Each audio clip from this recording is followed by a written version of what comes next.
ഒരു മെഷീനിൽ നമ്മൾ വർക്കൗട്ട് ചെയ്യുന്ന സമയത്ത് കുറച്ച് കാര്യങ്ങൾ നമ്മൾ ശ്രദ്ധിക്കേണ്ടത്. ഇപ്പോൾ ഈ ഒരു രീതിയിൽ വർക്കൗട്ട് ചെയ്യാൻ ഒരാൾ ഇരിക്കുകയാണെന്നുണ്ടെങ്കിൽ ആദ്യം തന്നെ അതിലുള്ള വെയിറ്റ് എത്രയാണെന്നുള്ളത് നമ്മൾ അതിനുശേഷം നമ്മൾ വർക്കൗട്ട് തുടങ്ങുന്ന സമയത്ത് നമ്മുടെ ഗ്രിപ്പ് കറക്റ്റായിരിക്കണം. ഈ രീതിയിലായിരിക്കണം പിടിക്കേണ്ടത്.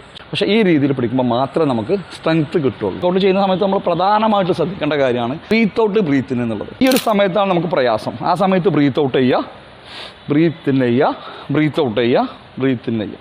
ഈ രീതിയിലാണ് വർക്കൗട്ട് കൊടുക്കേണ്ടത്. ആ സമയത്ത് നമ്മളിപ്പോൾ ചെസ്റ്റിനാണ് വർക്കൗട്ട് ചെയ്യുന്നത്, ചെസ്റ്റിലേക്ക് ഫോക്കസ് ചെയ്യണം. അല്ലാതെ നമ്മൾ ഈ വർക്കൗട്ട് ചെയ്യുന്ന സമയത്ത് മറ്റൊരു മെഷീനെ കുറിച്ചൊന്നും ഒരിക്കലും നമ്മൾ ചിന്തിക്കരുത്. ആ ഒരു രീതിയിൽ വർക്കൗട്ട് ചെയ്യുമ്പോൾ നമുക്ക് റിസൾട്ട് കുറയും എന്നുള്ളതാണ്. അതുപോലെ തന്നെ ഈ ഒരു വർക്കൗട്ട് ചെയ്യുന്ന സമയത്ത് നമ്മൾ ഒരിക്കലും എന്ത് ചെയ്യരുത്, പ്രസ് ചെയ്തു ഒരിക്കലും ഫുൾ മോഷനിൽ ഇങ്ങനെ പോകരുത്.